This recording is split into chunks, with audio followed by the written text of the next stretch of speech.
Buenas, buenas, ¿cómo han estado? Espero que todo les haya salido bien. Estamos en otra unidad, ya estamos en las distribuciones no, de probabilidades. Vamos a ver ahora la distribución normal y su uso en la interferencia estadística. Más que todo la distribución normal y sus aplicaciones. También les voy a preparar un documento en Word y en PDF para que ustedes puedan asociarlo con este video. Espero que estén cómodos y a trabajar se ha dicho. La distribución normal.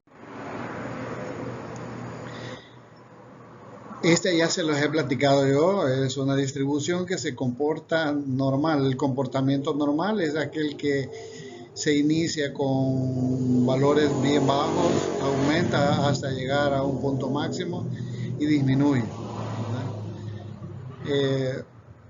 Eso tiene una gran aplicación en el mundo de las probabilidades y las distribuciones muestrales que tienen ese tipo de comportamiento. Uno de los usos más importantes es la estimación estadística, hacer proyecciones. Y también para investigaciones con las pruebas de hipótesis. Esto lo vamos a ver más en detalle y les voy a proporcionar varias herramientas para que ustedes puedan utilizarlo en sus investigaciones o incluso en la tesis. La estimación busca aproximar valores de acuerdo a los parámetros de comportamiento que hayan tenido las variables. La prueba de hipótesis constituye un proceso que ustedes lo van a ver en una investigación. Se hace una hipótesis que luego se tiene que probar a ver si es cierta o no es válida. También tiene un bastante uso en lo que es el control de calidad. La calidad también tiene comportamiento normal y para ello pues vamos a aprender que esto está íntimamente relacionado. Por ejemplo, si una fábrica de fósforo, digamos, llamémosle así, una fábrica de fósforo quiere hacer control de calidad, no puede ponerse a encender todo el fósforo porque entonces ¿qué va a vender? Entonces selecciona un lote. De lote selecciona una muestra y ahí va sacando otra muestra. En la teoría muestral ya vimos que esto también tiene ese tipo de comportamiento y se puede aplicar. Es lógico que esto nos va a ayudar de acuerdo a los parámetros de producciones de calidad existentes con las proyecciones que nosotros vamos a hacer. Y también es de utilidad para ver si se acepta o no un lote de... Ese está en el campo de las probabilidades en el que vamos a incursionar con estas aplicaciones.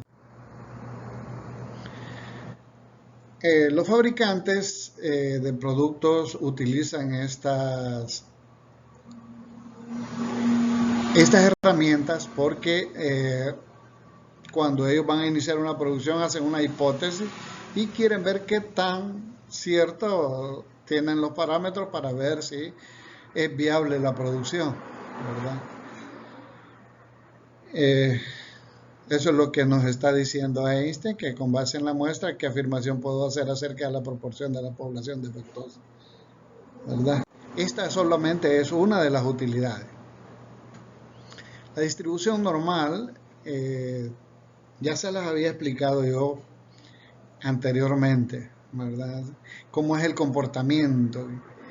Ese comportamiento de inicio bajo, llega máximo y mínimo, tiene una forma especial.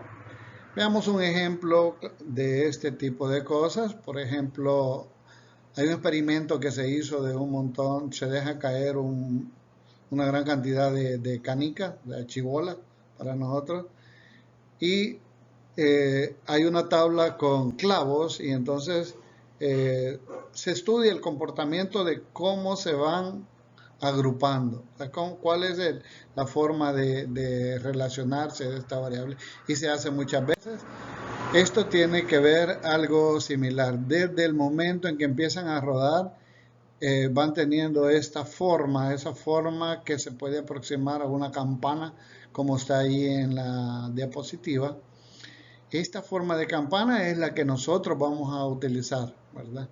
A medida que van cayendo más y más y más y más y más y más y más y más, entonces se va formando lo que es la tendencia, valores bajos hasta llegar a una cúspide, ¿verdad? A este tipo de distribución se le conoce como distribución de gaussiana. Es más, la campana se llama, la curva se llama campana de Gauss porque primeramente tiene forma de campana y segundo, pues es el gran matemático Carl F. Gauss entre el 1799 y 1830, estamos hablando de hace muchísimo tiempo, lo estableció, ¿verdad? Este es de origen alemán y a él le debemos pues este gran herramienta que proporcionó tanto a las probabilidades, a la estadística, al control de calidad y a muchísimos campos más. Tan es así que la distribución normal es de gran utilidad, que un homenaje que le hizo la República de Alemania es que colocó su figura en los billetes cuando todavía eran marcos alemanes, y allá se mira al fondo la campana de Gauss, porque eso le dio notoriedad tanto a Alemania como pues, a Europa y al mundo.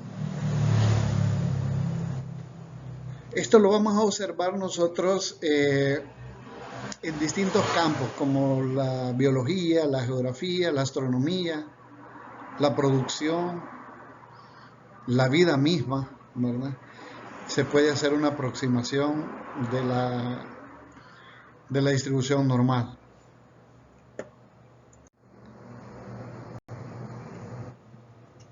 ¿Qué es lo que, o sea, cuál es la forma que obtienen y por qué, a qué se debe este tipo de procesos, ¿verdad? Casi todos nosotros hemos visto que la gente cuando empieza a hacer una labor en forma disminuida, va aumentando, va aumentando. Lo mismo es un niño pequeño, la asimilación de conocimientos empieza bien bajo. Un niño pequeño tiene pocos conocimientos y la aplicación es mucho menos todavía, pero a medida que él va creciendo, esos conocimientos cada vez son mayores hasta que llega a un límite de su capacidad física. Esto se debe, fue estudiado y propuesto por Gauss en el teorema del límite central, o sea, se van agrupando hacia esa tendencia, los valores van aumentando y llegan a un límite central y de allí empiezan a decaer. Este decaimiento es lo que le da la forma simétrica a la campana. Ya vamos a ver esas características, ¿verdad? Ustedes ya vieron lo que es la media aritmética, que son medidas de tendencia central. Estos están asociados con la distribución normal. Otra cosa que se asocia es una medida de dispersión, como es la desviación típica o desviación estándar. Estas medidas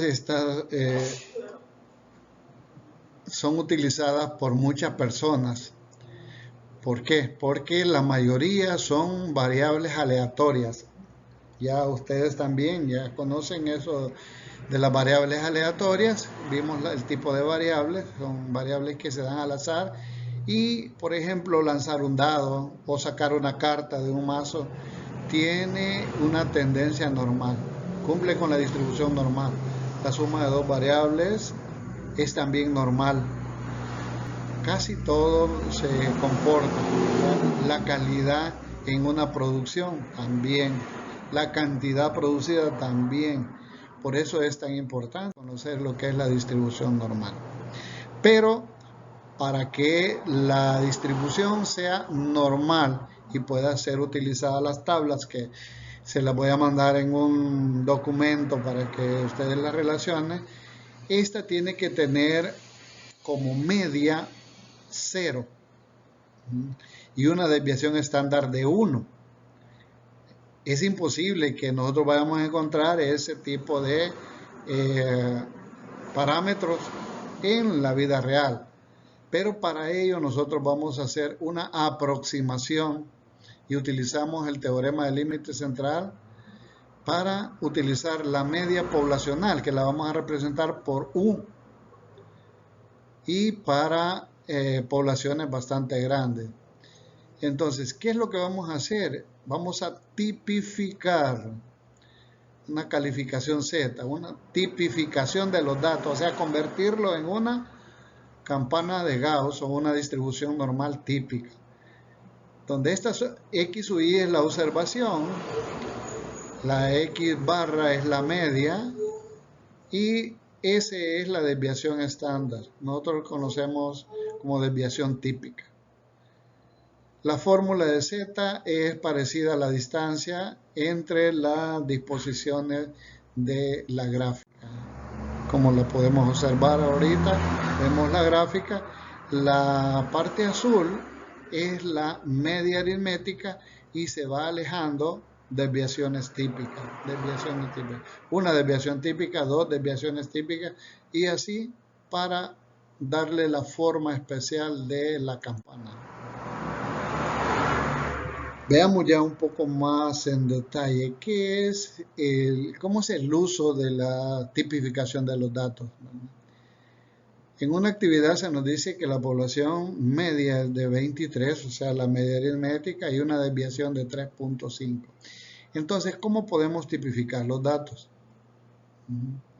Entonces, vamos a aplicar la fórmula de la calificación Z.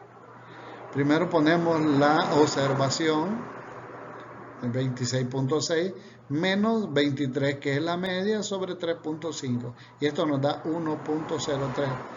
El significado de este valor de 1.03 lo podemos nosotros observar o lo podemos definir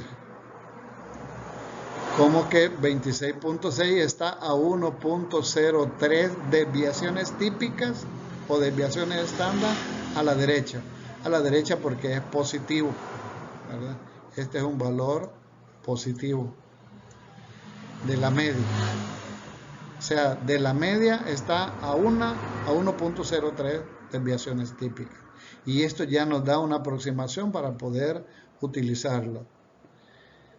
Literal B, ya con 16 menos 23, entre 3.5 nos da menos 2, lo que significa que está a 2 desviaciones estándar, pero a la izquierda por el valor negativo. El de 19.5 nos da menos 1. ¿Qué significa? Que está a una desviación típica para la izquierda, y el de 1.72 está a 1.7 desviaciones típicas a la derecha. Si nosotros creamos las calificaciones Z, entonces nosotros podemos utilizar todos los parámetros del límite central para hacer aproximaciones y sacar conclusiones de probabilidades. La probabilidad se puede hallar con estos valores típicos. ¿Qué probabilidad tenemos de que si agarramos un fósforo que esté en tal cosa, en tal lote, entonces podemos estar seguros de que está correcto, que funciona, ¿verdad? El área bajo la curva tiene un valor de 1.0, pero como está partida a la mitad vale 0.5 y la otra mitad vale 0.5. El área de 1.0 es el 100% de los casos. Nosotros vamos a hablar de probabilidades y de casos que se puedan suceder. De este modo vamos a ver que las áreas, vamos a marcar esto acá, áreas bajo la curva, es algo que vamos a practicar, limitada por dos ordenadas perpendiculares levantadas desde los puntos eje X. Expresan un porcentaje de casos que quedan comprendidos entre la calificación Z y lo que es el valor del centro. Aquí lo podemos observar. Los porcentajes que caen en esta parte, entre menos 3 y menos 2, donde el 2.15%, un valor que caiga en esta posición del 13.59%, tiene una probabilidad de 13.6 aproximadamente de encontrarse acá. Ajá. Tiene más probabilidades alguien que se vaya acercando a 0. Pero de alguna manera nosotros vamos a encontrar probabilidades que van desde aquí hasta acá, y ahí hay que sumar las probabilidades que se vayan dando en estos casos.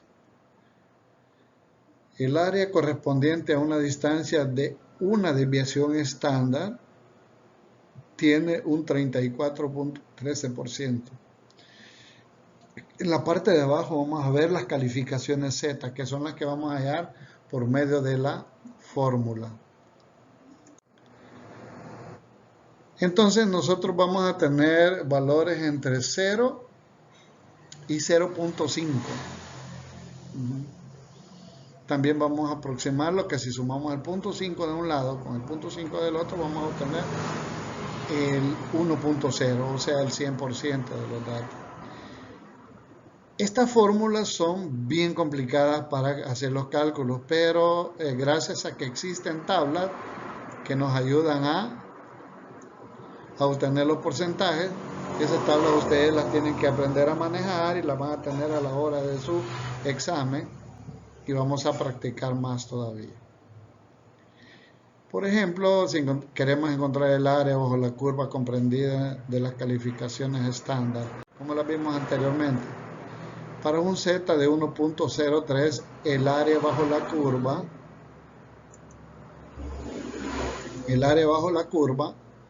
es 0.8485. Ese valor lo vamos a hallar en la tabla. Lo vamos a hallar en la tabla. Lo que nos indica que para valores mayores que esto, nosotros vamos a tener un área bajo la curva de 0.8485. Para 1.72 el área bajo la curva es de 0.95 a partir de los valores centrales. Entonces, si nosotros queremos hallar un área, el área que está amarilla acá, el área, si la queremos hallar, entonces vamos a tener que hacer la diferencia entre el de 1.72 y el de 1.73, es decir, 0.9564 menos 0.8425. Y eso nos da 0.1079, lo que se convierte, fíjense bien, en un 10.79, casi un 10.8% de probabilidades que al obtener un valor al azar, nosotros lo encontremos, la probabilidad de encontrarlo es de 10.8%. Vamos a ver, otra forma de ejercicio es qué porcentaje de datos podemos esperar con valores mayores que 29, Para 29 tenemos un Z de 1.72, que es de 0.9564.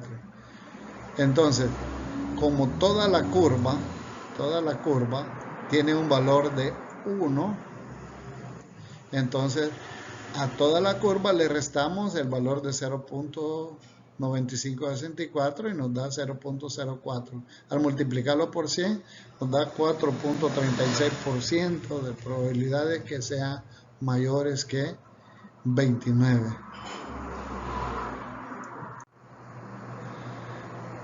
Siguiendo el ejemplo, encontrar el área bajo la curva entre las calificaciones de Z igual menos 2 y Z igual menos 1. Acuérdense que aquí ya nos están dando los valores tipificados que en un ejercicio completo nos tienen que dar la media y los valores estándar, o sea, la desviación típica. Y nosotros hacer el cálculo para que nos den esto. Entonces, el área bajo la curva entre las calificaciones estas, como la tabla no nos da áreas del lado izquierdo, nosotros tomamos los mismos valores. Es decir, la tabla solo nos da de 0 hasta 0.5, pero no nos da para valores negativos. Pero como la curva es simétrica, entonces tiene los mismos valores. Ahí vamos a utilizar eso. Entonces buscamos en la tabla que para 2 es 0.975 y para 1 es de 0.8. Entonces nosotros podemos hacer la diferencia y tener que el área es un 13.59% a los dos lados. Para calcular las probabilidades tenemos que saber interpretar la tabla y los valores que nos han dado, ¿verdad? Lo que representa la campana de Gauss, la curva, esos son probabilidades. La probabilidad la vamos a tener de 0 a 1 o la podemos convertir en porcentaje. Pero ¿qué es lo que vamos a convertir en porcentaje?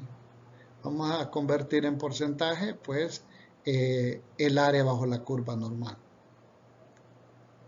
Por ejemplo, si tenemos un espacio muestral acá del experimento en este caso el número total de resultados es 36, por lo tanto la población es de 36, el número de resultados que cumplen es el resultado, porque la probabilidad que nos pidieron era de que sumaran 4, ¿verdad? El número de resultados que cumplen son 1 más 3, 2 más 2, 3 más 1, entonces tenemos 3. Entonces hallamos la probabilidad de 3 sobre 36 posibles, que es un doceavo. Esta es la probabilidad de la suma de los puntos. Pero sin embargo podemos hacerlo a través de una tabla. Como ya hemos aprendido, voy a dar una tabla de distribución de probabilidad. Y vamos sacando cada uno de ellos y obtenemos la siguiente tabla. Ahora, como ustedes pueden ver, si nosotros graficamos la tabla anterior, nos da una aproximación de la campana de Gauss, de la distribución normal. A eso le vamos a llamar distribución de probabilidades. ¿Por qué? La tabla era de todas las probabilidades individuales que fuimos encontrando de los valores hasta saber qué probabilidades hay en términos generales. Así que esa es una distribución de probabilidades. Generalmente vamos a ver a partir de ahora, después de la curva normal, otras distribuciones de probabilidades que nos van a servir como herramientas para el cálculo de hipótesis o estimaciones. También nosotros podemos utilizar la frecuencia para un experimento y realizarlo n veces. Y ahora la diferencia es que no conocemos los casos posibles, sino que los medimos. Esta ya es un poco más complicada, pero lo vamos a seguir viendo. Como ejercicio, lo pongo como tarea porque también se lo voy a mandar en un documento. Les voy a pedir que empecemos a trabajar, a encontrar valores Z. Es importante. Y después de los valores Z, encontrar área bajo la curva. Ese va a ser el paso inicial, la primera clase, de encontrar áreas bajo la curva y encontrar los valores Z. Y para ello, pues yo les voy a mandar estas tablas y ustedes las pueden encontrar también en internet o en libros de estadística, que existen muchos. Y con eso, pues vamos a terminar esta parte. Les agradezco mucho. Manténganse en casita, que espero verlos muy pronto. Gracias.